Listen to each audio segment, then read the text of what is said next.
Shalom, familias, amigos, ¿cómo están? Espero que bien y más que bien. Bienvenidos a compartir una porción más de las Escrituras.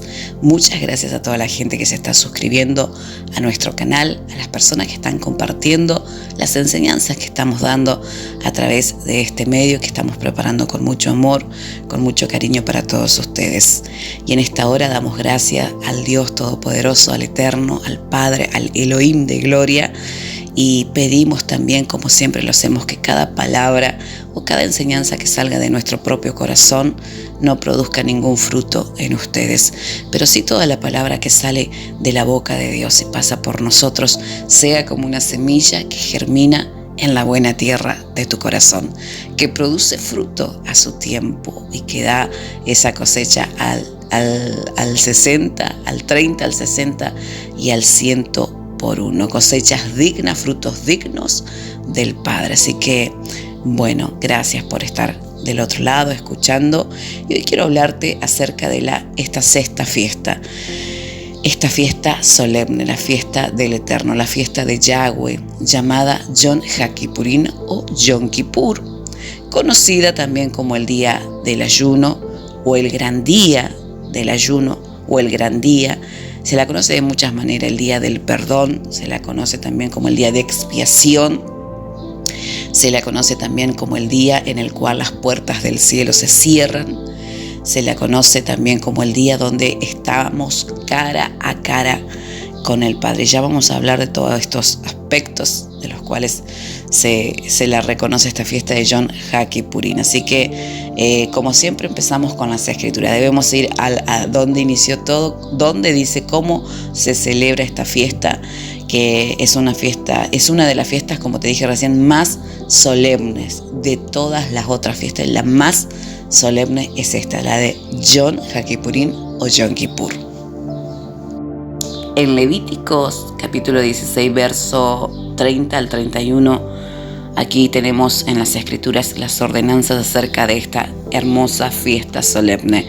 Dice, porque en este día de Yom HaKippurim o Yom Kippur, en este día se hará expiación por vosotros y seréis limpios de todos vuestros pecados delante de Adonai, delante de Yahweh. Día de reposo es para vosotros, un día en el cual afligiréis vuestras almas, es estatuto perpetuo. Si vamos a Levíticos 23, 27, y tenemos ahí varios versos en los cuales vamos a hacer alusión acerca de las indicaciones acerca de cómo celebrar esta fiesta. Dice lo siguiente: a los 10 días de este mes séptimo, obviamente hablando del mes bíblico hebreo, será el día de expiación, tendréis santa convocación. Dice, afligiréis vuestras almas y ofreceréis ofrenda encendida a Yahweh. Ningún trabajo haréis en este día, porque es día de expiación, para reconciliaros delante de Yahweh. Estatuto perpetuo es por todas vuestras generaciones, donde quiera que habitéis. Día de reposo o día de Shabbat o Shabbatón será a vosotros, un día en el cual afligiréis vuestras almas, comenzando, dice, a los 9 días del mes en la tarde. O sea que este día de ayuno, dice, a los 10 días, y acá especifica que antes que inicien el día 10, o sea, 1 o 2 horas antes de que inicie, a los 9 días, indica, de este mes en la tarde, dice, de tarde a tarde guardaréis vuestro reposo. Por eso este día de ayuno es un día de 25 horas, porque se inicia antes de que inicie el día 10º. Así que es un día que se hace ayuno por 25 horas. Vemos en Números capítulo 29, verso 7, en el día 10 de este mes séptimo tendréis santa convocación y afligiréis vuestras almas y ninguna obra haréis en ella. Aquí en Levíticos capítulo 16 especifica que el día 10 de este séptimo mes bíblico es el día en el que el sumo sacerdote, o llamado en hebreo el Cohen Hagadol, conduce una ceremonia especial para purificar el templo y al pueblo. La parte principal de celebración de esta ceremonia es cuando, dice, el sumo sacerdote presenta un becerro y 2 cabras o machos cabríos como ofrenda especial. Primero dice que el sumo sacerdote o el Cohen Hagadol sacrifica al becerro para purificar el templo de cualquier impureza, lo que nosotros podríamos llamar hoy como ámbitos de oscuridad, ámbitos de tinieblas, como, o algunos lo dicen como vibraciones negativas, también se podría decir así. Pero ¿a qué se debe todo esto? Esta limpieza, esta purificación, este sacrificio de este becerro es para purificar cualquier impureza provocada por los pecados del sacerdote y de su casa.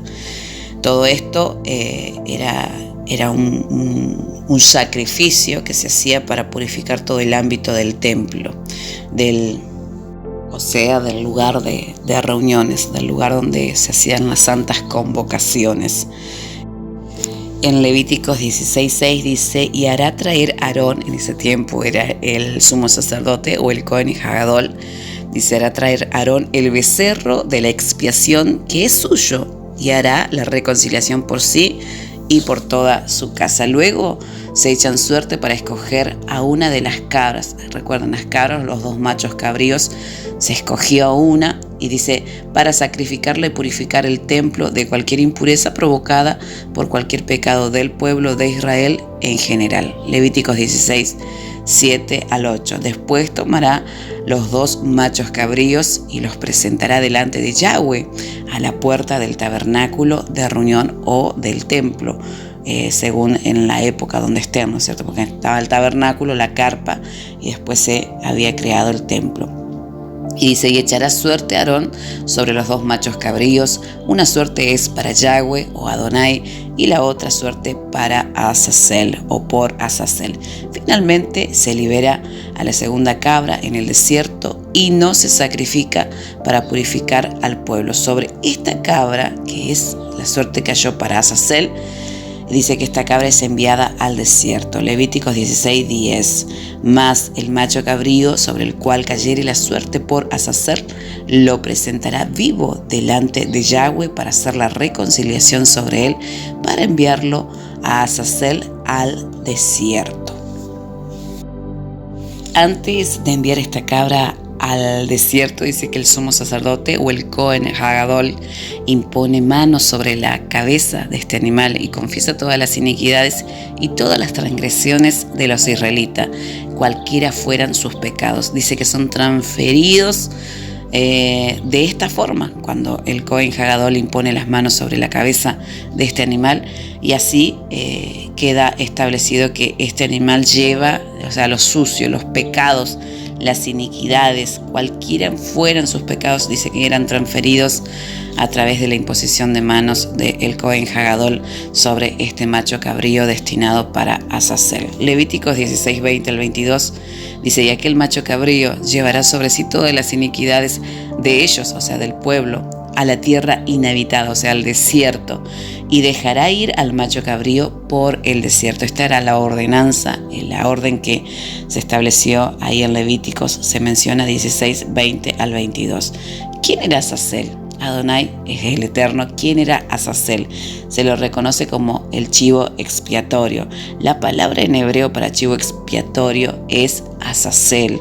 Azazel era considerado uno de los, un prototipo de Hasatán, en donde lo encontramos en el libro intertestamental o el libro apócrifo de Enoc, capítulo 8, verso 1. Recordemos que este libro de Enoc es mencionado varias veces en las Escrituras. Sus escritos, sus libros son mencionados por algunos de los apóstoles. Creo que también algunos de los profetas también lo mencionaron, y si no me equivoco, creo que Yeshua también mencionó acerca de Enoc. O sea que tiene como referencia en las Escrituras este libro, donde se habla de Azazel, que era un prototipo, un tipo de Hasatán. Entonces, los pecados del pueblo, por ende, también el castigo que merecía el pueblo, eran transferidos o puestos sobre la cabeza de Azazel, el chivo expiatorio. Y este llevaría sobre sí los pecados del pueblo y el castigo que él mismo merecía. De esta manera se hacía la expiación por los pecados del pueblo, de todo el pueblo de Israel. Así se hacían las ceremonias en aquel tiempo llamada Yom HaKippurim o Yom Kippur. Y a la verdad, aunque existen varios puntos de vista acerca de quién es Azazel, como te decía recién, Azazel que representa a Hasatán, también hay otro punto de vista que es que Azazel, o mejor dicho, los dos machos cabríos en el tiempo de Yeshua, cuando él vino por su primera vez, cuando él cumplió todo lo que son las fiestas de primavera, las primeras fiestas, las primeras 4 fiestas, Yeshua dice que tomó la forma y cumplió también los requisitos. Él representó, por decirlo así, a estos dos machos cabríos, ya que estos dos animales sirven para expiación. Entonces, si vemos en Levíticos 16:5, uno limpia, uno es para Adonai, uno era sacrificado para el templo, uno limpia, y el otro carga con lo sucio del santuario hasta su destrucción final. Y esto es lo que significa reconciliación con Adonai y el pueblo. Y es prácticamente también lo que hizo Yeshua. Cuando vemos que las Escrituras dicen que Él se hizo maldición, cargando nuestros pecados, llevándolo hasta la muerte y hasta su destrucción, por decirlo así, hasta su muerte física. Es claramente una tipología, ¿no es cierto?, de que Yeshua cumplió con esos dos requisitos de estos dos machos cabríos. Y no debemos confundir el sacrificio del Cordero de Pesaj. En realidad, Él, por medio de ese solo sacrificio de morir en la cruz, dice que todos los demás sacrificios fueron realizados por medio de Yeshua. Por un solo sacrificio se realizaron todos los demás, de manera que hay un solo, único y suficiente sacrificio que fue realizado por Yeshua HaMashiach.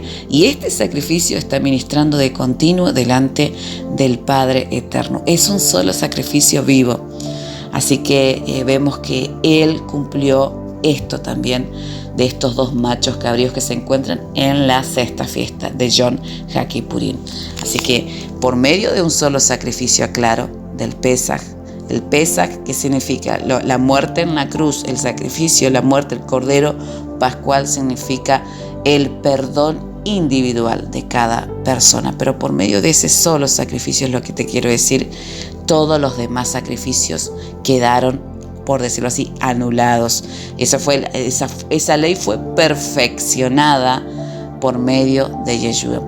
Hay partes en las Escrituras que fueron perfeccionadas por Yeshua HaMashiach, por eso no se deben de volver a hacer. Ya hay un solo sacrificio y este es el sacrificio de nuestro Mesías. ¿En qué momento se cumplió eso de los dos machos cabríos, en los cuales se dice o se hace alusión de que Él también, Yeshua, lo cumplió? Si nosotros leemos en Mateo capítulo 27, verso 15 en adelante, vemos claramente la misma expresión, la misma forma, lo mismo que sucedía en Levíticos 16:5. Fíjate lo que dice Mateo 27:15. Ahora bien, en cada fiesta el gobernador, o sea Pilatos, acostumbraba a soltar un preso al pueblo, el que ellos quisieran. Tenían entonces un preso famoso llamado Barrabás, quien hace alusión al macho cabrío que era destinado para Azazel. Si te das cuenta, la historia lo relata perfectamente. Por lo cual, dice, cuando ellos se reunieron, todo el pueblo obviamente, Pilatos les dijo: ¿a quién quiere que suelte? ¿A Barrabás o a Yeshua llamado el Mashiach? Porque él, o sea, Pilatos, sabía que lo habían entregado por envidia. Y estando Pilato sentado en el tribunal, dice que su mujer le mandó a avisar, diciendo: no tengas nada que ver con este justo. O sea, claramente se estaba destinando. La suerte para Yeshua era este justo, este es de Adonai, este es del Eterno, porque hoy he sufrido muchos sueños por causa de él. Pero los principales sacerdotes y los ancianos, ¿quién eran los que en Levítico tomaban la decisión o la suerte? Eran los sacerdotes de aquel tiempo. Y en este caso, pero los principales sacerdotes y los ancianos persuadieron a la multitud a que pidieran que soltaran a Barrabás y que dieran muerte, o sea, que la ofrenda sea para Adonai y Yeshua. Claramente se ve en todo esto. Dice que el gobernador Pilatos les preguntó de nuevo: ¿a quién de los dos quieren que suelte? Y ellos respondieron: a Barrabás. Pilato les dijo: ¿qué haré entonces con Yeshua, llamado el Mashiach? Sea crucificado, dijeron todos. Y Pilatos preguntó: ¿por qué? ¿Qué mal ha hecho? Pero ellos gritaban aún más fuerte: sea crucificado. Viendo Pilatos que no conseguía nada, sino que más bien se estaba formando un tumulto, tomó agua y se lavó sus manos delante de toda la multitud, diciendo: yo soy inocente de la sangre de este justo, allá ustedes. Todo el pueblo entonces contestó: caiga su sangre sobre nosotros y sobre nuestros hijos. Tremenda declaración que hizo aquella generación. Verso 26 dice: entonces le soltó a Barrabás. Ahí vemos la suerte de los dos machos cabríos. Uno era soltado al desierto, pero cargaba todos los pecados. Y después de hacer azotar a Yeshua, lo entregó para que fuera crucificado. En este caso, el otro macho cabrío que era destinado para ser sacrificado, obviamente Yeshua. Acá se cumplió lo que vemos en estas dos referencias bíblicas. Las similitudes bíblicas con respecto a lo sucedido con Yeshua y Barrabás en esta ceremonia que se hacía en Levíticos 16 claramente está acá en Mateo 27. La primera suerte era para Adonai, que tipifica a Yeshua, era para Yahweh, y la segunda suerte para Azazel, el chivo expiatorio, el que carga el pecado, el que no carga el pecado, carga toda la maldad, y era soltado. Entonces esto representó Barrabás. No sé si se entendió, espero que sí, pero es impactante las similitudes que podemos ver a través de lo que está en lo que nosotros llamamos el Antiguo Testamento, que nunca dejó de ser antiguo, las similitudes y cómo Yeshua en algún momento le dijo: es necesario que se cumpla todo lo escrito por los profetas. Así que acá estamos viendo claramente que Yeshua estaba cumpliendo al pie de la letra todo lo que estaba en lo que nosotros llamamos el Antiguo Testamento, pero más bien podemos decirle en la Torá, en la Tanaj, ya que es un solo libro y es una sola palabra. Entonces el sumo sacerdote tomaba las dos suertes, una marcada como para Adonai y la otra como para Azazel, y las colocaba sobre las cabezas del respectivo animal, sellando así de esta forma su destino. Esta suerte era donde el sumo sacerdote tomaba dos piedras. Esa era la suerte, tomaba dos piedras, y una piedra tenía el nombre de Adonai y la otra piedra tenía el nombre de Azazel. De esta manera el sumo sacerdote siempre sacaba las piedras y destinaba a cada macho cabrío según la piedra. De esa manera sellaba su destino, como dice. Se consideraba como una señal positiva en aquel tiempo que el sumo sacerdote tomara la suerte marcada por Adonai en su mano derecha.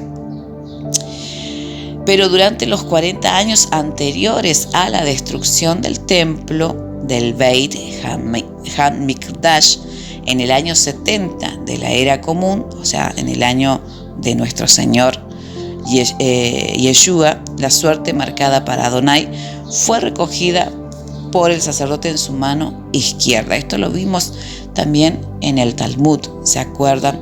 En ese mensaje que hablamos y que está como titulado El Cordero de Adonai o Pesaj. Es el mismo mensaje de Pesaj. Así que ahí vemos cómo comenzó a cambiar. Resulta que antes de la destrucción del templo y antes de la muerte de Yeshua, siempre el sacerdote sacaba la piedra en la mano derecha. La suerte que era para Adonai siempre salía en la mano derecha del sacerdote. Y esa era una clara evidencia, como un milagro, si se podría decir, donde el Señor, el Padre, siempre avalaba esos sacrificios, diciendo: yo estoy avalando estos sacrificios. Luego de la muerte de Yeshua, ya la suerte cambió. La piedra de Azazel salía siempre en la mano derecha y la de Adonai en la mano izquierda. Entonces, esto es lo que hablaba como una señal de que el Señor ya no estaba aceptando estos sacrificios, porque ya el único y perfecto sacrificio fue dado, y fue la muerte de su Hijo amado, Yeshua HaMashiach. Entonces, exceptuando estos 40 años antes de la destrucción de este segundo templo, la suerte de Adonai siempre apareció en la mano derecha del sacerdote, y la suerte de Azazel apareció en la mano izquierda del sacerdote, avalando así que Adonai recibía los sacrificios y el derramamiento de sangre de estos animales para el perdón, la expiación de los pecados de todo el pueblo. Entonces, de esta manera, a través de estos sacrificios de animales, los pecados del pueblo eran cubiertos, no eran quitados, eran cubiertos. Por eso, cuando vemos a Juan el Bautista o Yohanan el Inmersor, vemos que él, cuando vio a Yeshua, lo señaló. ¿Y cómo lo consideró? Dijo: he aquí el Cordero de Adonai, o el Cordero de Dios, que quita el pecado del mundo. O sea, este no los cubre, este los quita. Ahí claramente vemos que este era el sacrificio perfecto por el cual debía llevarse a cabo para el perdón, que quitaba totalmente, no los cubría. Por eso, cuando vemos que la sombra de lo que había de venir, los sacrificios de los animales, vemos que estos cubrían por un año, cubrían el pecado del pueblo, mas no lo quitaban, los cubrían, eran perdonados, eran cubiertos por la sangre de animales, pero todos los años debían de realizarse el mismo ritual. Todos los años necesitaban que animales murieran, que animales limpios, que animales considerados puros murieran para el perdón, para la expiación, para cubrir los pecados de toda la congregación, de todo Israel. Más cuando vino Yeshua, Yohanan el Inmersor, Juan el Bautista lo reconoció como el único sacrificio. Este es el Cordero que quita el pecado del mundo. ¿Y cuál es el entendimiento espiritual acerca de estos dos machos cabríos, de esta suerte que salía la piedra de Adonai, la piedra de Azazel? ¿Cuál es el entendimiento espiritual acerca de este acto? Adonai dio esta ceremonia de las suertes durante Yom HaKippurim o Yom Kippur para enseñarnos que Él mismo juzgará a las naciones de este mundo antes del advenimiento del Mesías, antes de la segunda venida de nuestro Mesías, también conocida como antes de entrar al milenio. Dice que Él iba a juzgar al mundo entero, así tal cual lo vemos en Levítico, como el sumo sacerdote traía un juicio sobre estos dos machos cabríos. Entonces Yeshua nos enseña que todas las naciones serán juzgadas, pero esta vez no por un hombre como Pilatos, como sucedió también en Mateo, sino que será por el mismo Mesías, por un juez justo y verdadero. ¿Y dónde vemos esta referencia bíblica? Lo vemos en Mateo 25:31. Dice: cuando el Hijo del Hombre venga en su gloria con todos sus ángeles, se sentará en su trono glorioso. El verso 32 dice: todas las naciones se reunirán delante de Él, y Él separará a los unos de los otros, como separa el pastor las ovejas de las cabras. Pondrá a las ovejas a su derecha. Esta es la suerte de Azazel. Estaba haciendo referencia a lo que hacía el Cohen Hagadol, el sumo sacerdote. A su derecha pondrá a las ovejas, y a la izquierda de su mano pondrá a las cabras. Acá vemos claramente, se ve la suerte de las piedras en la mano del sumo sacerdote. En este caso, el sumo sacerdote será y es Yeshua HaMashiach. Entonces, dice acá el relato: dirá el rey a los que estén a su derecha: vengan ustedes, benditos del Padre, reciban su herencia, el reino preparado para ustedes desde la creación del mundo. Y luego dirá a los que estén en su izquierda: apártense de mí, malditos, al fuego eterno preparado para el diablo y sus ángeles. Claramente se ve el destino de los dos machos cabríos era una sombra de lo que ha de venir. Esto va a suceder, por eso es necesario seguir las instrucciones, seguir festejando la fiesta, porque todo es una sombra de lo que ha de manifestarse. Y recordemos también que esta fiesta de trompetas que vivimos la semana pasada, ahora Yom HaKippurim, que se comienza a celebrar desde este día martes a la tarde, antes de que comience el Shabbatón o Yom Kippur. Todo ese día es ayuno, no se debe comer y no se debe beber nada, es ayuno, es un día donde afligimos nuestra alma. Y luego siguen la semana que viene inician las fiestas de tabernáculos, las últimas fiestas de otoño. Entonces estas fiestas son proféticas, estas fiestas no se han cumplido. Como te dije recién, la de Yom Kippur, parte que tiene que ver con los sacrificios, fueron cumplidos por medio del único sacrificio, la muerte de Yeshua HaMashiach. Yeshua, durante su primera venida, figuró como un tipo de macho cabrío sellado para Adonai, y Yeshua se dio a sí mismo como una ofrenda de expiación de pecados por nosotros, transfiriendo a Adonai todos los pecados del mundo sobre él. Donde vemos referencias bíblicas: Isaías 56, del 1 al 6, 1 Corintios 15, capítulo 3, Gálatas 1, del 3 al 4, 1 Juan 2, 2 y 1 Juan 4, 10. Vemos también en Hebreos capítulo 2, verso 17, por eso era preciso que en todo Yeshua sea semejante a sus hermanos para ser un sumo sacerdote fiel, misericordioso al servicio de Adonai, al fin de expiar los pecados del pueblo. Amados queridos, en esta ceremonia de los dos machos cabríos se consideraba que ambas cabras eran sacrificadas. Se ataba un listón rojo carmesí alrededor de los cuernos de la cabeza de aquel macho cabrío que era destinado para Azazel. Se ataba como un cordoncito rojo. Voy a mostrarte por imágenes. Entonces, en ese momento preciso se llevaba a la cabra a un risco o a un despeñadero en el desierto y se la lanzaba desde lo alto del risco. ¿Por qué hacían eso? La orden era que se soltara esta cabra en la cual era transferido todos los pecados del pueblo, se la soltara en el desierto. ¿Qué pasaba? Dice que iban los encargados, los levitas, quizás los sacerdotes, creo que los levitas eran los encargados de hacer este trabajo, llevaban al macho cabrío destinado para Azazel y lo soltaban en el desierto, pero dice que se daban cuenta que ellos regresaban y el macho cabrío, este animal, volvía, lo seguía al sacerdote y se volvía. Entonces lo que tuvieron que hacer era que lo llevaban y lo arrojaban en un despeñadero, lo arrojaban en las alturas, digamos así, en un risco, como dice acá, y lo sacrificaban de esta manera para que, como que nadie quería que los pecados regresaran, ¿no es cierto? Así que tenían que hacer esto, tenían que sacrificar al animal.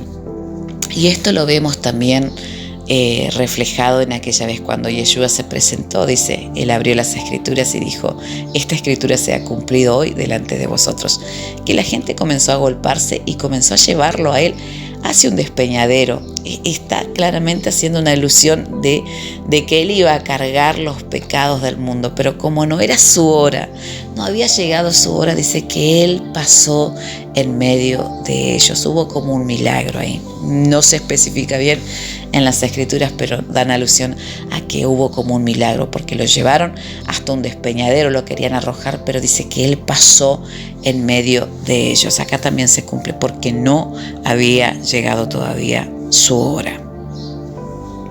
Entonces vemos que este macho cabrío destinado para Azazel, cuando ya la suerte caía para él, dice que se le ataba entonces el cordoncito rojo en uno de sus cuernos y a la vez dice que se ataba un listón rojo también en la puerta del templo. Cuando este macho cabrío cumplía su misión, o sea que era sacrificado, era tirado desde una altura, desde un despeñadero, que moría, cumplía su misión, entonces dice que ocurría otro milagro. El cordoncito rojo del mismo color que llevaba el macho cabrío, que estaba atado en la puerta del tabernáculo o en la puerta del templo, del segundo templo o del templo, dice que ocurría un milagro. En el momento que este animal era sacrificado, que era arrojado en las alturas y moría, cumplía su misión, instantáneamente el milagro ocurría en la puerta del templo. Ese listón rojo se transformaba en blanco. Entonces este milagro ocurrió hasta ese año, antes de la muerte de Yeshua ocurrió esto. Y es lo que habla Isaías capítulo 1 verso 18. Venid luego, dice Yahweh, y entremos en cuenta. Habla de Yom HaKippurim o Yom Kippur. Si vuestros pecados fueren como la grana, como la nieve, serán emblanquecidos, y si fueren rojos como el carmesí, vendrán a ser como la blanca lana. Es impactante, pero así sucedía. Era un milagro tremendo, tremendo. Otra de las cosas que nosotros debemos de saber es que por medio de Yeshua HaMashiach, en su primera venida, hubo un cambio de sacerdocio, un traspaso, una transferencia, un cambio de ley, pero de ley referida al sacerdocio, porque las Escrituras hablan que hubo un cambio de ley. Si nosotros vamos al libro de Hebreos, todo el libro de Hebreo habla acerca de esta fiesta de Yom Kippur. Algunos no se dan cuenta, pero cuando estudias las fiestas te das cuenta que todo el libro de Hebreo habla acerca de esta fiesta de Yom Kippur. Hace alusión a todo lo que se hace en la fiesta de Yom Kippur y el traspaso, el cambio de sacerdocio. Entonces, cuando vino Yeshua en su primera venida, hubo un cambio de ley, pero de ley sacerdotal, porque este es otro pasaje bíblico muy, pero muy mal interpretado. Entonces, todo lo que tiene que ver con esta fiesta, vuelvo a repetirte, Yom Kippur está claramente redactado en todo lo que es el libro de los Hebreos. Yeshua como nuestro sumo sacerdote según el orden de Melquisedec. Hubo un cambio, hubo una transferencia, hubo una transición.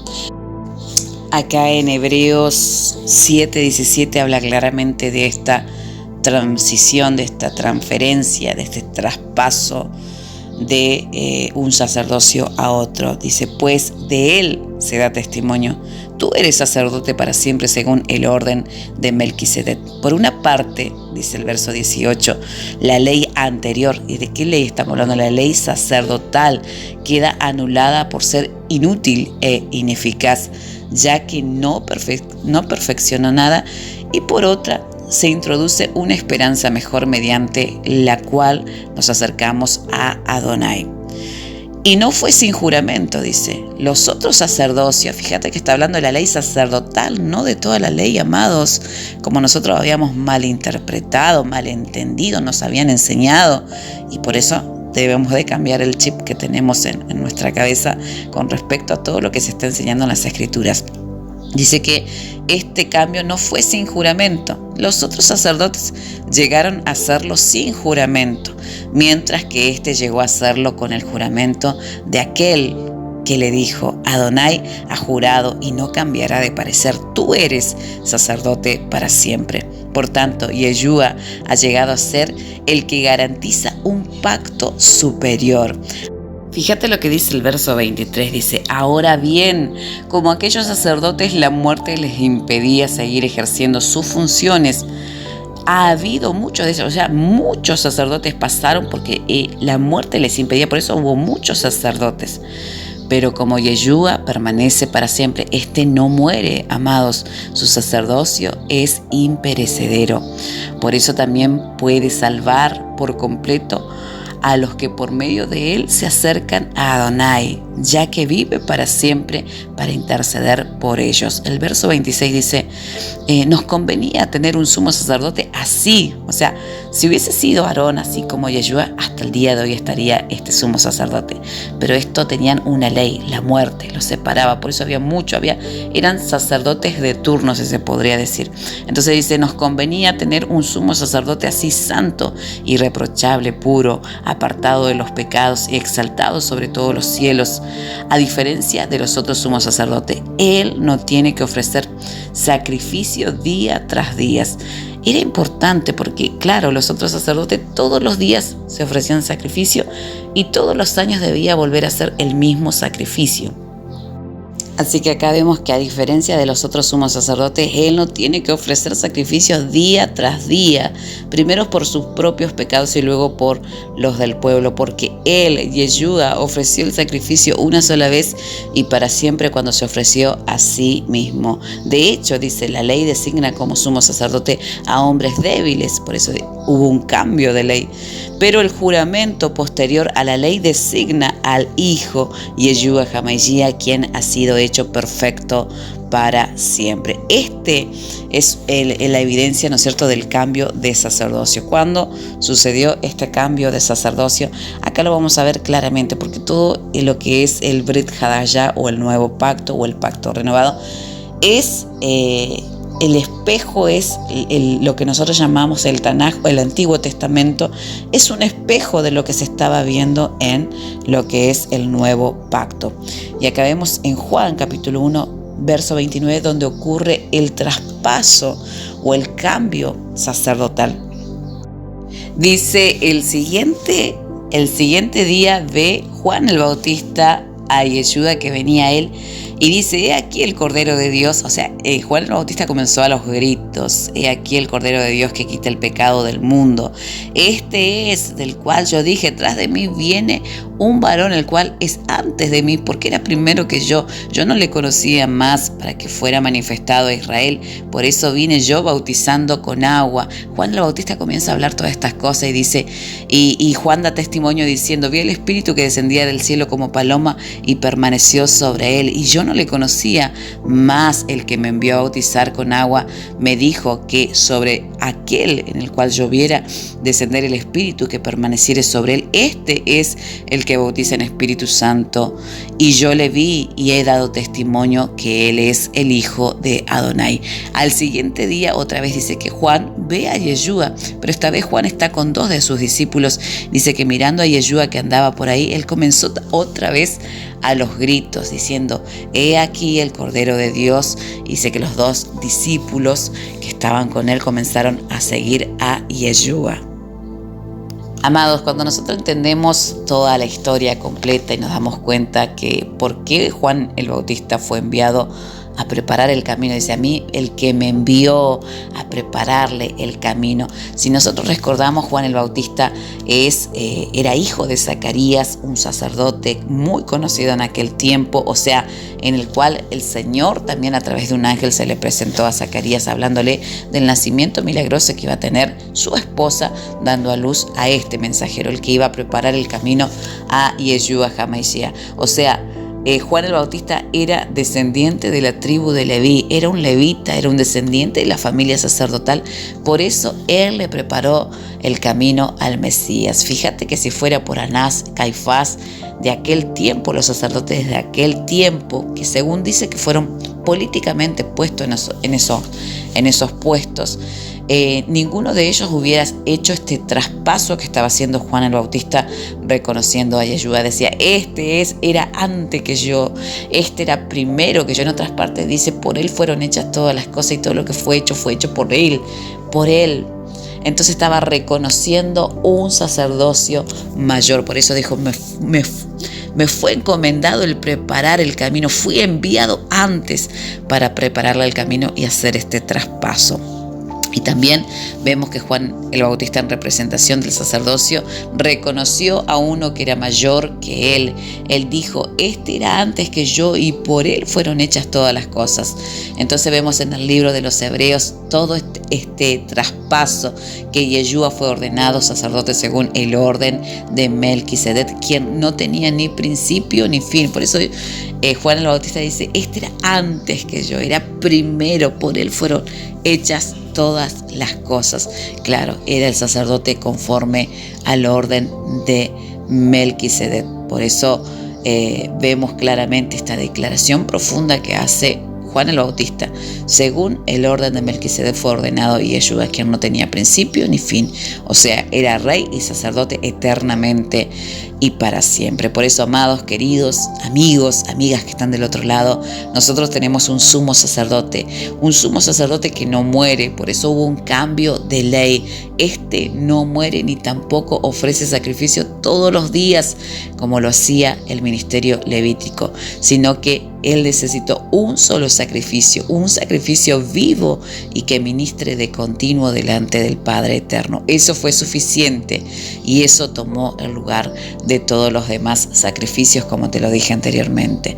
Y el templo era necesario que fuera destruido. Ese templo que fue hecho por manos de hombres, manos humanas, porque tenía que levantarse el templo para este nuevo sacerdocio, para este nuevo sacerdote que somos nosotros. Nosotros somos el templo en el cual habitaría el Eterno. Por eso tuvo que haber una destrucción de aquel templo, porque el templo pasamos a ser nosotros. Al ver un cambio de ley sacerdotal, ahora el sumo sacerdote vive para siempre, el templo también tenía que ser otro y somos nosotros. Segunda de Corintios 6:16 dice, porque nosotros somos el templo del Elohim vivo, como Adonai dijo, habitaré en ellos y andaré entre ellos y seré su Elohim y ellos serán mi pueblo.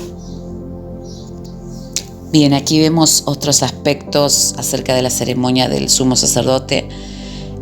Para poder entrar en el lugar santísimo, dice que el sumo sacerdote, el Cohen Hagadol, debía primero lavar todo su cuerpo, no tan solo lavar sus manos y sus pies como se requería en otras ocasiones, sino que en este caso, para entrar en esta fiesta de Yom HaKippurim en el lugar santísimo, debía lavar todo su cuerpo, toda y cada parte de su cuerpo. Este lavamiento simbolizaba un deseo profundo de ser purificado. Números 19.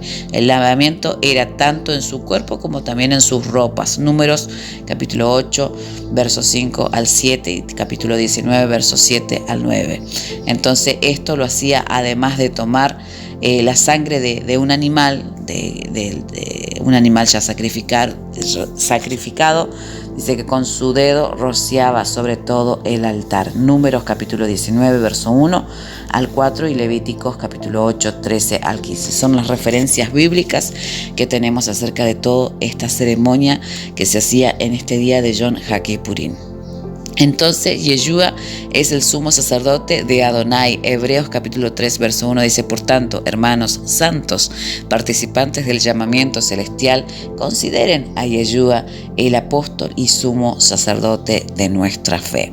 En Juan 20:17 dice, Yeshua le dijo a la mujer, no sé si se acuerdan la mujer, a María Magdalena, cuando se acercó a él, cuando él resucitó.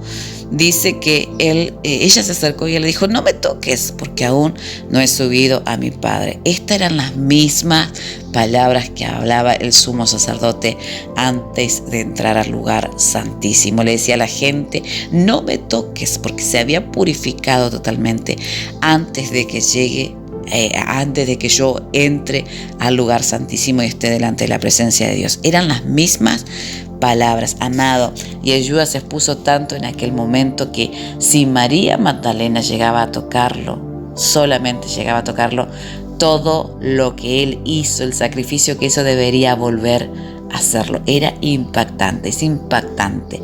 Lo mismo si alguien llegaba a tocar al sumo sacerdote antes de entrar a ese lugar, al santo de los santos, no iba a tener que volver a hacer todo completamente de nuevo. Claramente las similitudes que vemos en todo esto, lo que Yeshua hizo, tal cual.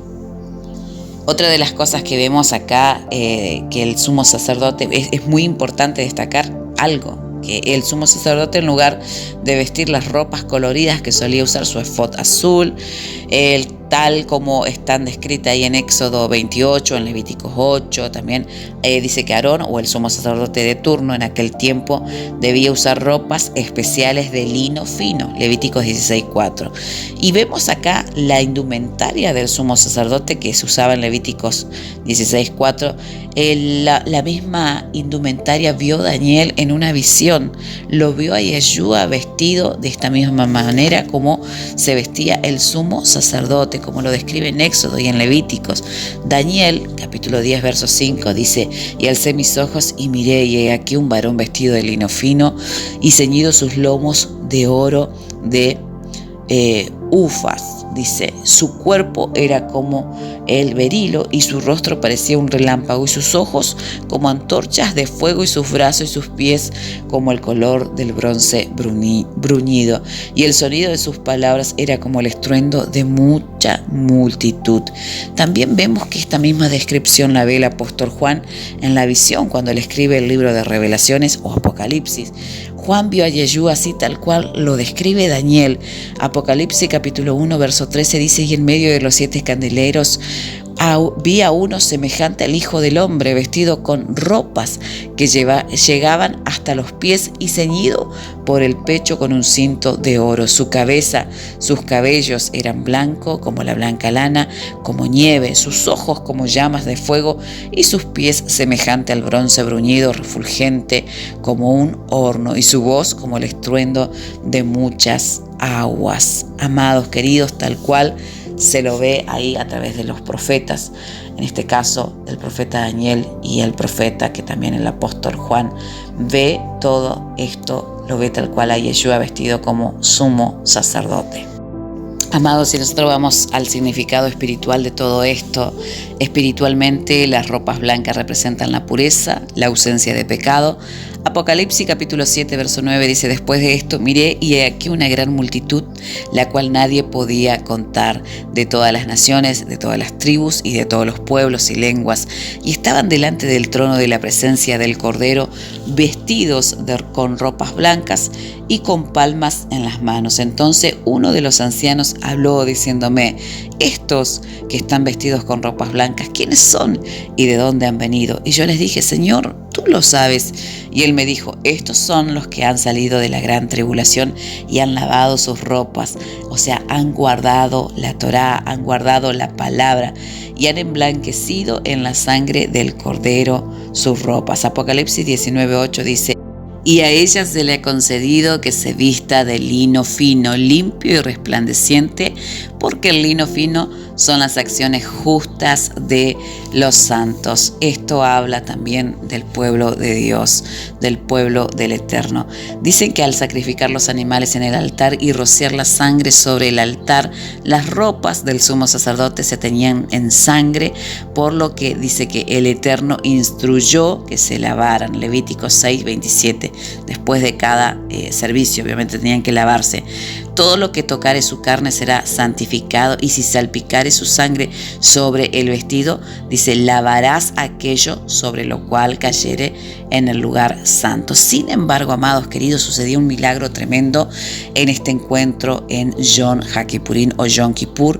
Dice que el Eterno declaró lo que dice en Isaías capítulo 1, verso 18, como está escrito, y vimos ahí en momentos anteriores: si vuestros pecados fueren como la grana, como la nieve, serán emblanquecidos. En Yom HaKippurim sucedía algo, cuando el sumo sacerdote dice que con su dedo rociaba todo el lugar, dice que salpicaba, y sus vestiduras blancas eran salpicadas y quedaban color rojas. En este evento sucedía un milagro. Al hacer eso, dice que instantáneamente la sangre se volvía blanca en los vestidos. O sea, que no quedaban rojos, sino blancos, se quedaban blancos sus vestidos. Por eso dice que a ella se le ha concedido que se vista de lino fino, limpio y resplandeciente, que son las acciones justas de los santos. Y en lo que vimos anteriormente, dice: estos se han vestido con ropas blancas. ¿Y qué eran las ropas blancas? Dice: estos son los que han guardado la Torá y que han lavado sus ropas, la han emblanquecido por medio de la sangre del Cordero. El mismo milagro que sucedía en Yom HaKippurim con el sumo sacerdote, que al rociar la sangre se salpicaba a sí mismo con sangre, sus vestiduras eran emblanquecidas por la sangre. Acá es lo mismo que dice: ellos han emblanquecido sus ropas por medio de la sangre de Yeshua HaMashiach, del Cordero. Y ahora quiero compartirte algo muy importante que tiene y toma lugar, ¿no es cierto?, en la vida de Yeshua, que había una ordenanza dada por Dios a todo el pueblo de Israel. Lo vemos en Números, capítulo 15, verso 37 al 41. Dice que Adonai habló a Moshe diciendo: habla a los hijos de Israel y diles que se hagan franjas en los bordes de sus vestidos por todas sus generaciones, y pongan en cada franja de los bordes un cordón azul, y os servirá de franja para que cuando lo veáis os acordéis de todos los mandamientos de Adonai, para ponerlo por obra, y no miréis en pos de vuestro corazón y de vuestros ojos, o en pos de los cuales os prostituís, para que os acordéis y hagáis conforme a todos mis mandamientos, y seáis santos a vuestro Elohim. Yo, Adonai, vuestro Elohim, lo he mandado. Vemos acá que en Números se ordena a que todo el pueblo de Israel se haga franja en sus vestidos, en sus talit, como nosotros los conocemos, para que se acuerden de la Torá, de la palabra, de los mandamientos, para que lo pongan para que no solamente sean, en otras palabras, que no sean oidores, sino hacedores de la palabra de Dios. Dice, por todas vuestras generaciones. Entonces vemos acá, a mí me recuerda esto a la mujer impura por el flujo de sangre que se acercó a Yeshua, quien es el sumo sacerdote, el Cohen Hagadol, el sumo sacerdote del Eterno, para poder ministrar sobre su pueblo. Entonces vemos a esta mujer que tenía flujo de sangre, que se acercó ella para tocar el borde de sus vestidos y ser sanada. Lo vemos en Mateo 9, 20 al 22. Dice, aquí una mujer enferma de flujo de sangre desde hace 18 años se le acercó por detrás y tocó el borde del manto de Yeshua, porque decía dentro de sí, si tan solo tocare el borde de su manto, seré salva. Pero Yeshua, recuerdan que él dijo, ¿quién me ha tocado? Y había una gran multitud, los discípulos le decían, pero maestro, hay un montón de gente, todos se agolpean, ¿por qué dices quién me ha tocado? Todos te han tocado, Y él dijo, no, porque poder ha salido de mí. Entonces, cuando esta mujer se animó a decir que ella fue la que tocó, dice que el Señor le dijo, ten ánimo, hija, tu fe te ha salvado, y la mujer fue salva y sana desde aquella misma hora. Entonces, vemos acá claramente una similitud. Adonai le instruyó a los israelitas a todos que usaran los vestidos iguales a los que Yeshua llevaba puesto en Mateo 9, cuando vemos esta escena. En las Escrituras vemos claramente que el Padre ordenó que llevaran puesto estos vestidos tal como se indica en Números 15, 37 al 41, y cuando la mujer con flujo de sangre tocó el borde del vestido de Yeshua, esto era una clara evidencia dada por Adonai para hacernos saber que ella creía en la palabra, porque dice que en los bordes de sus vestidos también ponían los mandamientos, anotaban, lo escribían, los bordaban, y también los cordones azules que tipificaban los mandamientos del Eterno. Entonces era una clara evidencia de que ella decía, si tan solo tocare la palabra, se prendió de la palabra, de los mandamientos, y Yeshua le dijo, mujer, por tu fe. Recordemos que fe no es solamente creo, sino que es creo, obedezco a esa palabra, lo que veo, lo que toco, me sujeto y soy fiel a ella. Entonces por tu fe ha sido sanada. Hoy en día, amados queridos, tenemos un concepto tan, pero tan errado de lo que es fe, que verdaderamente asusta. Todo lo que nosotros vemos en las Escrituras tiene su significado eterno. No hay nada suelto, no hay nada al azar, todo tiene su propósito. Una de las cosas importantes que podemos ver en todo lo que es la Torá, el Tanaj, o lo que tú llamas el Antiguo Testamento, lo que podemos ver es que tanto en el Antiguo, por decirlo así, o en el Nuevo, siempre el perdón de los pecados fue por medio de derramamiento de sangre. Nunca fue la salvación o el perdón de pecado por cumplir los mandamientos. Siempre tuvo que haber un derramamiento de sangre, porque a nosotros nos enseñaron así, o cuando decimos, volver a los mandamientos, que nosotros no somos salvos por los mandamientos, o la gente cree que por guardar los mandamientos es salva. No es así, amados. Ese es el pensamiento que nosotros teníamos. No es así. La gente, tanto en el Antiguo como en el Nuevo Testamento, siempre tuvo que haber derramamiento de sangre para perdón de pecados. Y otra de las cosas que te quiero decir es que tanto en el Antiguo como en el Nuevo Testamento no había perdón de pecados para todos. No había, todos los pecados no había perdón. Había pecados que no tenían perdón. Eso es lo que te quiero decir. No sé cómo decirlo. Había pecados por los cuales no se podía hacer sacrificios. Había pecados por los cuales decían, mueran irreprensiblemente, mueran, sean cortados. No había remisión, no había sacrificio. En aquel tiempo no había sacrificio. Muchos de los que pecaban involuntariamente Por ejemplo, que accidentalmente mataban a uno, dice que tenían la oportunidad de huir. Pero si algún familiar de ese que mataste involuntario, o sea, accidentalmente, te podía encontrar y te podía matar. Esa era la venganza. Pero cuando uno pecaba voluntariamente, ya no había sacrificios, no había un sacrificio para hacer, no había una ofrenda para llevar, para cubrir, para tapar ese pecado. Y quiero decirte, amado, querido, que así funciona también en el nuevo pacto o en el pacto renovado. Nosotros no podemos, como nos enseñaron, pecar libremente, voluntariamente. Total, la sangre de Cristo nos cubre. Es un error y una mentira tremenda del infierno para que vos te pierdas. Porque en Hebreos dice, capítulo 10, verso 26, porque si pecaremos voluntariamente después de haber recibido el conocimiento de la verdad, ya no queda más sacrificio por el pecado, sino una horrenda expectativa de juicio y de fuego ardiente que ha de devorar a los adversarios. El que ha desechado la ley de Moisés ha de morir sin compasión por el testimonio de 2 o 3 testigos.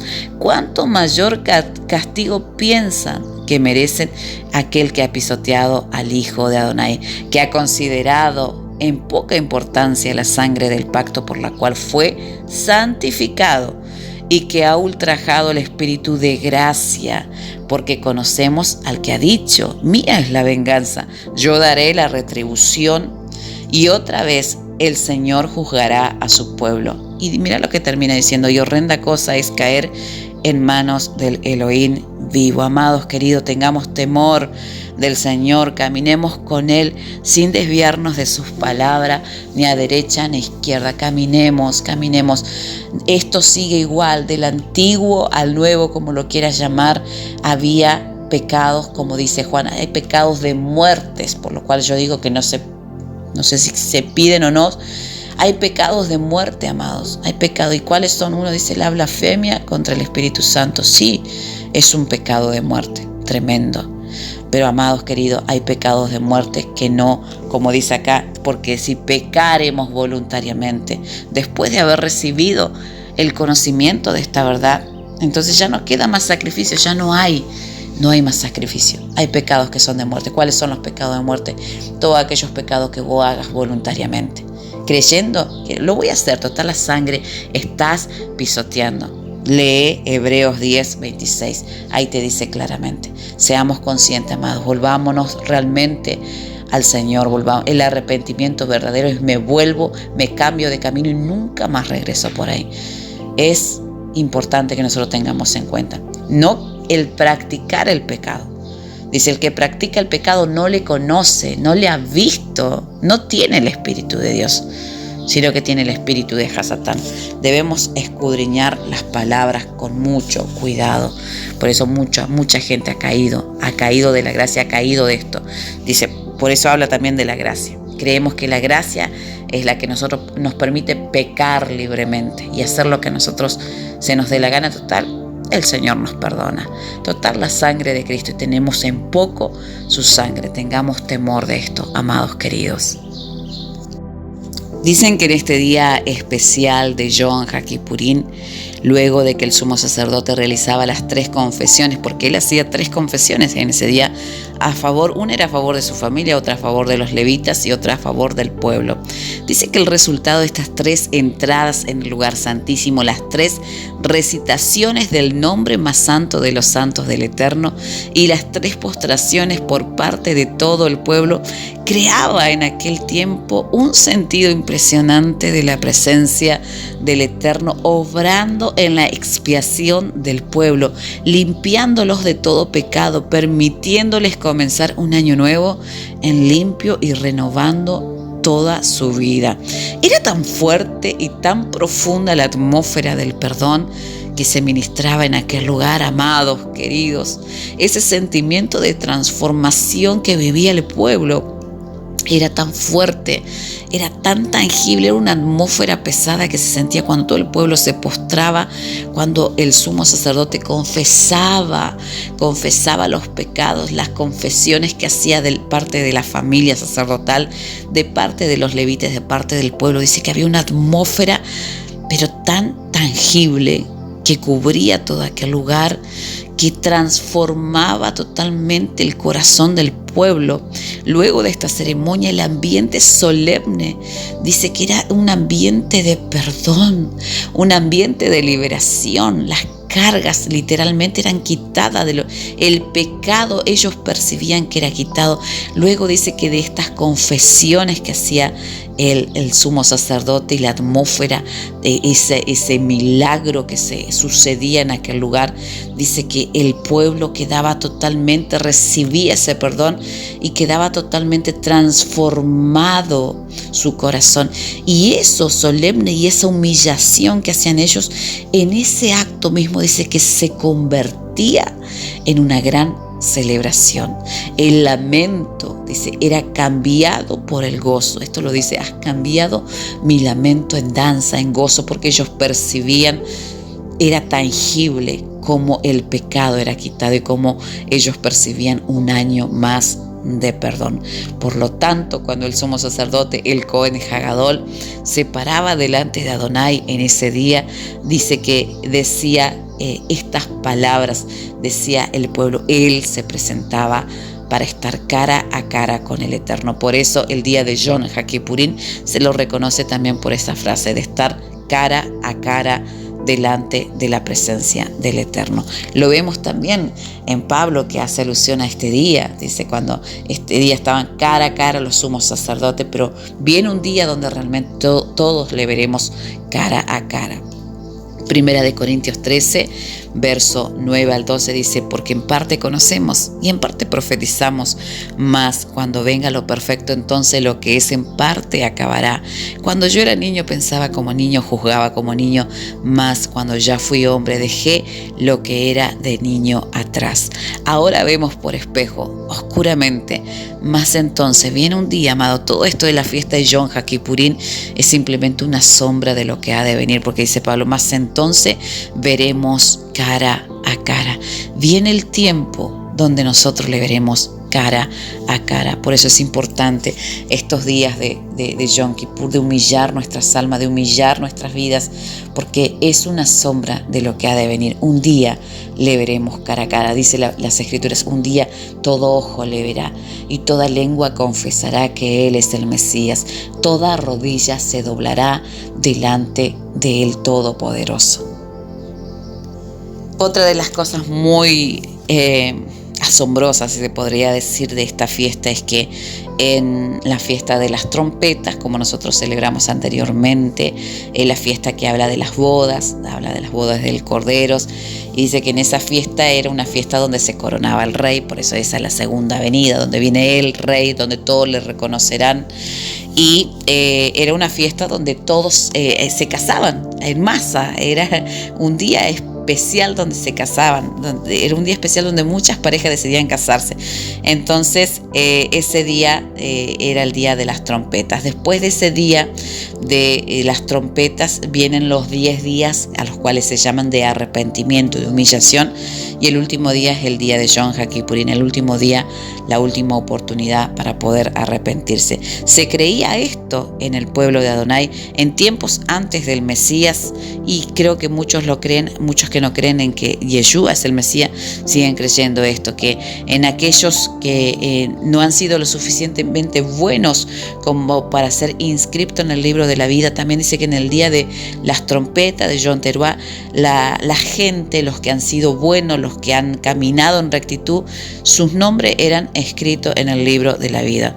Por eso esto sucedía justo en la fiesta de Yom Teruah, fiesta que anuncia el arrebatamiento. Hay una simbología profética en todo esto que se creía, y los que no entraron, por decirlo así, nosotros lo conocemos, los que no sean arrebatados en ese día, dice que se les dan 10 días para arrepentirse. Acá en la creencia del pueblo del Eterno dice que los que no eran inscriptos en el libro de la vida en el día de Yom Teruah, se les daba 10 días para arrepentirse, para orar, para ser perdonados, para hacer buenas obras antes de que llegue el día de Yom HaKippurim, o el día de Yom Kippur, el día en el que en el que será decidido su destino final. Todo el día de perdón de Yom Kippur se dedica al ayuno, a la oración, dado que este es el día más solemne del año y se lo conoce como el día o el gran día del ayuno. Entonces vemos que el ayuno es uno de los misvot o mandamientos más importantes que llevan a la expiación. Las escrituras, la Torá, menciona en 3 ocasiones esto. Y dice, y esto tendréis por estatuto perpetuo, que en el día o en el mes séptimo, a los 10 días de este mes, afligiréis vuestras almas. Lo dice en Levíticos 16:29, en Levíticos 23:27 y en Números 29:7. La aflicción de vuestras almas se interpreta como el ayuno. Por esta razón, Yom Kippur es conocido como el gran día del ayuno o el gran ayuno. En diferentes pasajes bíblicos vemos que claramente la aflicción de alma significa entrar en ayuno. Isaías 35:13 dice, pero yo cuando ellos se enfermaron me vestí de cilicio, afligí con ayuno mi alma y mi oración se volvía a mi seno. Esdras 8:21 dice, y publiqué ayuno allí junto al río Jaba para afligirnos delante de nuestro Elohim, para solicitar de él camino derecho para nosotros y para nuestros niños y para todos nuestros bienes. Isaías 58:3 dice, ¿por qué dicen ayunamos y no hiciste caso? Humillamos nuestras almas y no te diste por entendido. He aquí que en el día de vuestro ayuno buscáis vuestros propios gustos, oprimís a todos los trabajadores. Isaías 58:5 dice, ¿es tal el ayuno que yo escogí, que de día aflija el hombre su alma y que incline su cabeza como junco y haga cama de silicio y de ceniza? ¿Llamaréis verdaderamente esto ayuno y día agradable a Yahweh? Vemos en Joel capítulo 2, se nos enseña que el ayuno debe ser acompañado con arrepentimiento genuino. Ya voy a hablar acerca de Isaías, lo que leí recién.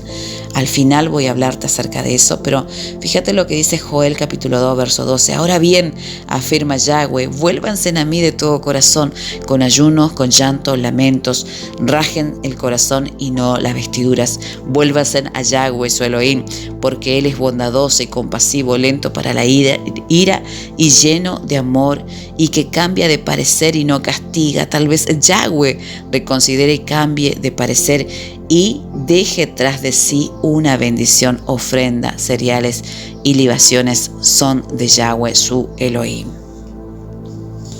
Vemos también en Hechos capítulo 27 verso 9 como Pablo hace alusión a que él guardaba este día de Yom Kippurín, y lo vemos en una de las pruebas más fuertes que pasó Pablo cuando su barca naufragó, se rompió, que quedaron a la deriva en las aguas, ¿no es cierto? Dice Pablo, y habiendo pasado ya mucho tiempo y siendo ya peligrosa la navegación por haber pasado ya el ayuno. Él habla del ayuno, el gran ayuno, el Yom Kippurín, Yom Kippur. Entonces Pablo dice que amonestaba e incentivaba a la gente. Estaba hablando que en medio de ese naufragio él estaba, justo toda la gente estaba pasando por el ayuno, el gran ayuno. Así que vemos también que Pablo guardaba este día de Yom Kippurín. Este día también es conocido como el día del gran Shofar. Hay 3 principales shofarines o trompetas para el pueblo hebreo que se representan a través de estas 7 fiestas del Eterno, estas 7 fiestas que nosotros estamos mencionando en los diferentes mensajes que estamos emitiendo. Las 3 trompetas principales son: la primera se la conoce como la primer trompeta, que suena y está asociada a Shavuot, Pentecostés. La segunda trompeta se la reconoce como la trompeta final o la final trompeta, que esta suena y está asociada a Yom Teruah o al día del arrebatamiento. Y la gran trompeta que suena y está asociada a Yom Kippur, Yom Kippurín. Es en Yom Kippur cuando suena la gran trompeta, asociada en hebreo como el Shofar HaGadol. Otro aspecto de esta fiesta de Yom Kippur que me llama poderosamente la atención, que es conocida por el pueblo hebreo, era conocida como el día donde las puertas del cielo se cerraban. ¿Qué significa esto? Así como vimos anteriormente que los libros se abrían en el día de trompeta, como nosotros conocemos el día profético donde el Señor vendrá a buscar a su pueblo, en este día dice que también se abrían, en el día de trompeta se abrían las puertas del cielo para que pudieran entrar todos los justos. Y dice que los que no alcanzaban la medida, la estatura de esa justicia, de esa santidad, los que no podían entrar cuando se abrían las puertas del cielo, dice que tenían la oportunidad de entrar, tenían 10 días de oportunidad para humillar sus corazones, para entrar en aflicción, en ayuno después de la fiesta de las trompetas. Y dice que el último día era el día de HaKippurín o Yom Kippur, donde era la última oportunidad dada por el Eterno, donde el que no era justo, por eso dice la Escritura, el que sea injusto, que siga siendo injusto, y el que es puro, santifíquese más. Pero el que no llegaba a Yom Kippur con esa pureza, con esa estatura, con esa medida, esa talla que exigía el reino de los cielos, el Padre, y dice que las puertas del cielo se cerraban justo en Yom Kippur. Era la última oportunidad que tenía el pueblo de poder arrepentirse. Entonces, dice que acá se lo conoce como el Shofar Hagadol, o sea, el último sonar del Shofar, el gran trompetazo, la gran trompeta final. Entonces, al final del servicio de Yom Kippur, aquellos que han guardado ese día con toda sinceridad podrán sentir el perdón de Dios, podrán sentir que fueron perdonados, que fueron inscritos en el libro y que fueron sellados en ese libro de la vida. Es impactante la creencia que tenía, porque es una analogía de lo que está a punto de suceder, amados queridos. El día de trompeta de Yom Teruah significa el día de la venida del Señor, el día donde las 5 prudentes entraron y donde las insensatas que no dieron, no tenían la talla, no llegaron a la medida y estatura, quedaron fuera. Y dice, ahí será el lloro, el grugir, donde ellos van a arrepentirse. Los 10 días que dan hasta Yom Kippur para que se arrepientan antes de que las puertas de los cielos se cierren. Por eso es importante que en este día, como dice Joel capítulo 2, verso 12 al 18, dice, por eso, pues así dice Adonai, convertíos a mí verdaderamente con todo vuestro corazón, con ayuno, con lloro, con lamento. Habla del día de Yom Kippur, este texto bíblico que estamos leyendo. Dice, rajad vuestros corazones y no vuestros vestidos, convertíos a Yahweh vuestro Elohim, porque misericordioso es y clemente, tardo para la ira, grande en misericordia, y que se duele del castigo. ¿Quién sabe si volverá y se arrepentirá y dejará bendición tras de él? Tocad trompeta en Sión, proclamad ayuno, convocad asamblea, reunid al pueblo, santificad la reunión, juntad a los ancianos, congregad a los niños, a los que maman. Y fíjate que acá dice, salga de su tálamo el novio, porque en la fiesta de trompeta se acostumbraban a casar. Entonces acá convocan, dice, salgan de su tálamo el novio de su cámara, el novio de su tálamo, la novia, entre la entrada y el altar. Lloren los sacerdotes ministros de Yahweh y diga, perdona, oh Yahweh, a tu pueblo y no entregues al oprobio a tu heredad, para que las naciones se enseñoreen de ella. ¿Por qué han de decir entre los pueblos, ¿dónde está vuestro Elohim? Y Yahweh, solícito por su tierra, perdonará a su pueblo. Así que vemos claramente, esto habla del día de Yom HaKippurín. Y al llevarse a cabo esta ceremonia en el día de expiación, aquellos que eran expiados, que se consideraban como perdonados o como sin pecado, sin falta delante de Dios, dice que así también la congregación, la Keilah, se sentirá y se presentará delante del Eterno sin falta, sin mancha, gracias a la preciosa sangre de Yeshua HaMashiach. Nos presentaremos delante de Él sin mancha, sin arruga, justificados por la sangre rociada del Mesías a todos nosotros. Entonces, amados queridos, finalizando con todo esto, proféticamente Yom Teruah anuncia la segunda venida de Yeshua HaMashiach, donde toma a su Keilah, a su congregación, a su iglesia, a su esposa, a su Kahal, en diferentes, como hebreo, griego o español, como lo conocemos. ¿Quiénes son la esposa? Todos los que han guardado por amor la ketubá, el contrato matrimonial, han respetado el pacto. El pacto se respeta de las dos partes. Él murió por nosotros y nosotros por amor, porque le amamos, guardamos sus mandamientos. Entonces, la segunda fiesta que sigue es la de Yom HaKippurim o Yom Kippur. Proféticamente, esta fiesta de Yom Kippur se habla de el día del perdón. Después de la fiesta de las trompetas se entra a 10 días de aflicción. Los que no entraron a las bodas, digamos, se entra a 10 días de aflicción, y esto habla del tiempo de la ira de Adonai, donde se verá la ira de Dios, donde Él se vengará de sus enemigos, los que no hayan obedecido, los que hayan transgredido, de todos aquellos que no lo hayan aceptado a Yeshua como su único Señor y Salvador. Y aquellos que no hayan dado la talla, como dijimos anteriormente, van a pasar por este tiempo de ira, acompañado obviamente de la tribulación. No será tocada la ira de Dios no lo tocará a ellos, pero sí estarán en medio de una gran tribulación, continuarán en esa gran tribulación. ¿Y dónde lo vemos esto? En Apocalipsis, cuando dice el Señor a esta gente que no ha entrado, que no ha sido arrebatada, que no ha sido tomada, que no ha llegado a la medida de la esposa. Apocalipsis 2:10 dice: no temas en nada de lo que has de padecer. El Eterno le habla a este remanente, a esta gente que se va a quedar, principalmente aquellos que no lo han aceptado, como la casa de Judá, que no lo ha reconocido como Mesías. En estos 10 días tendrán esa oportunidad de poder reconocerlo a Él.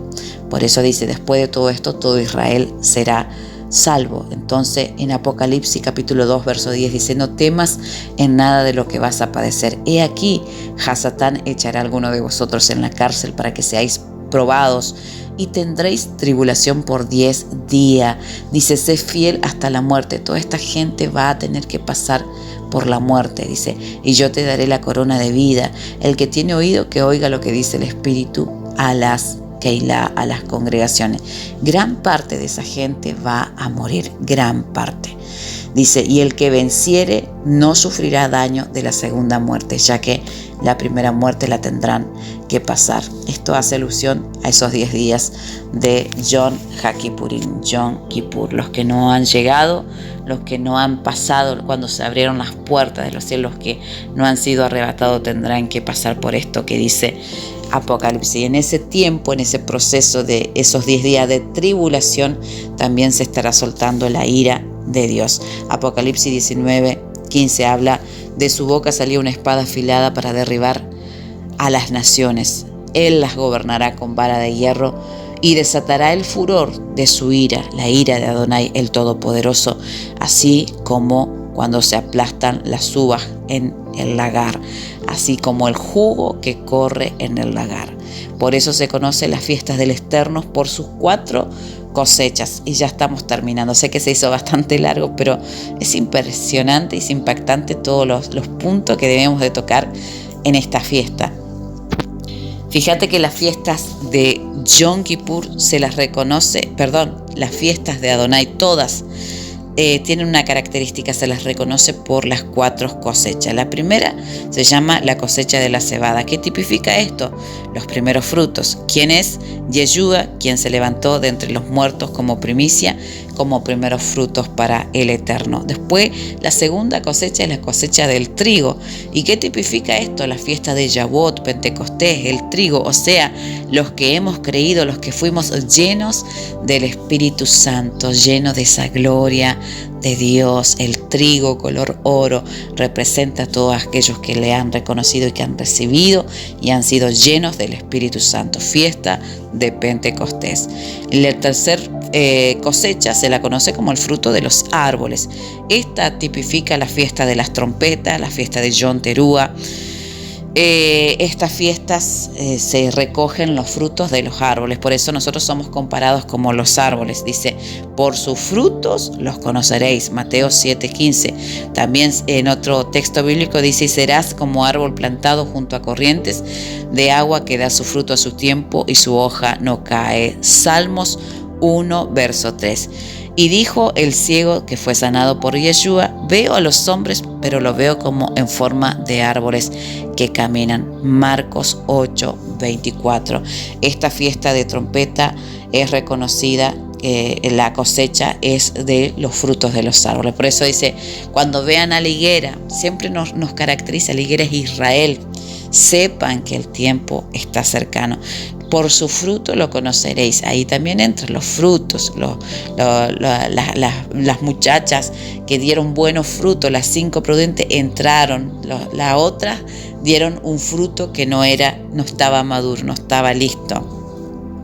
Y la última cosecha de estas 7 fiestas es el fruto de la vid. O sea, ¿qué tipifica esto? Yom Kippur. ¿Y qué significa? Esto significa la ira de Dios hacia las naciones, hacia todos aquellos que han decidido no servirle, no seguirle. Esta es la última cosecha, la cosecha de la vid. O sea, el vino, la cosecha de las uvas. El vino siempre se hace pisando las uvas con los pies. No es así con las aceitunas, que se hace con piedra, con las prensas con piedra, pero las uvas siempre, para convertirse en vino, se deben ser pisadas. Y esto habla de la ira del Eterno. Mateo capítulo 22, verso 44, dijo el Señor a mi Señor: siéntate a mi diestra hasta que ponga a tus enemigos por debajo de tus pies. Apocalipsis 19:13 dice: estaba vestido Yeshua con ropas teñidas de sangre, y su nombre es el Verbo de Dios. Y los ejércitos celestiales, vestidos de lino finísimo, blanco, limpio, le seguían a caballos, con caballos blancos. De su boca salía una espada aguda para herir con ellas. Esta es la ira de Dios a las naciones. Y él las regirá con vara de hierro. Y él pisará, dice, en el lagar del vino, del furor y de la ira de Adonai, el Todopoderoso. Esta es la última cosecha. Y esta es la cosecha en la que nadie quisiera estar. Es donde Él va a pisar a sus enemigos, tal y como se pisa el fruto de la vid, las uvas en el lagar.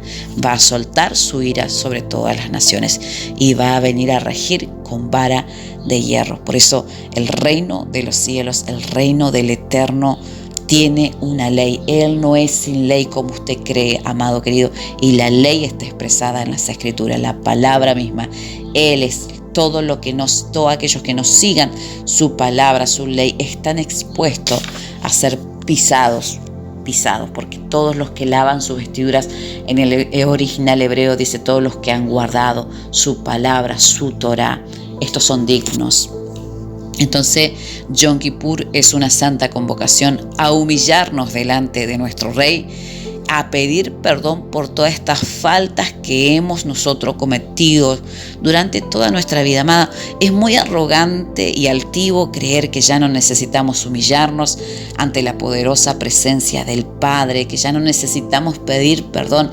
Hay mucha gente que dice, no, total, el Señor ya me perdonó, o con solo pensar, no necesito humillarme, no necesito ayunar. Estás equivocado, estás equivocada, porque dice el Señor: mientras el esposo esté con vosotros, estaréis de fiesta, pero cuando el esposo sea quitado, entonces ayunarán. Es tiempo de ayunar, porque el esposo vuelve. El esposo fue tomado, pero el esposo vuelve. Amado querido, es tiempo de ayuno y oración para que nosotros podamos ponernos a cuenta con Dios.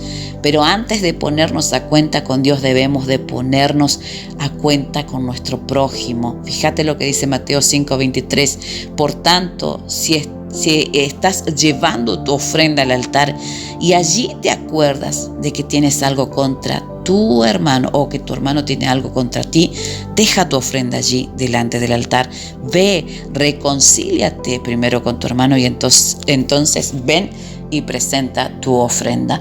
No podemos presentarnos delante de Dios en este ayuno sin primero resolver nuestras diferencias, nuestras cuestiones con nuestros hermanos. Nosotros tenemos que ser conscientes de eso, lo dijo Yeshua.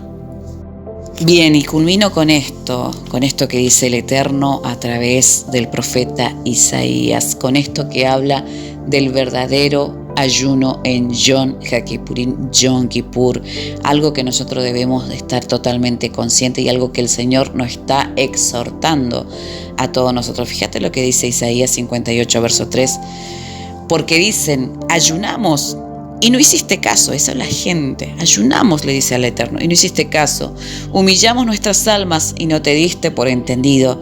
Y acá responde el Eterno a toda esta generación. Dice, he aquí que en el día de vuestro ayuno buscáis vuestro propio gusto, oprimís a todos vuestros trabajadores. Acá está hablando, he aquí que te presentás delante de mí en este ayuno con tu corazón totalmente no cambiado, porque oprimís, buscáis vuestro propio gusto, oprimís a tus trabajadores. Y dice acá, he aquí que para contiendas, para debates, ayunáis, para herir con el puño inicuamente. No ayunéis como hoy. Fíjate que está llamando la atención a que nosotros no nos presentemos delante de Él con nuestros corazones totalmente en tinieblas, torcido, cuando tenemos cosas contra el hermano, porque dice, Señor, ayunamos, no hiciste caso, humillamos nuestras almas y no te diste por entendido. Y el Señor le dice, he aquí que en el día de Yom Kippur vuestro propio gusto buscáis. Ustedes buscan su propio beneficio, oprimen a todos los trabajadores para contiendas y debate, ayunan para herir con el puño inicuamente. Entonces el Señor dice, no ayunen como hoy, para que vuestra voz sea oída en lo alto. Es tal el ayuno que yo escogí de día, que aflige el hombre su alma, que incline su cabeza como junco y que haga cama de silicio y de cenizas. Llamaréis verdaderamente ayuno a esto, llamaréis día agradable a Adonai. Es lo que dice, el Señor está exhortando.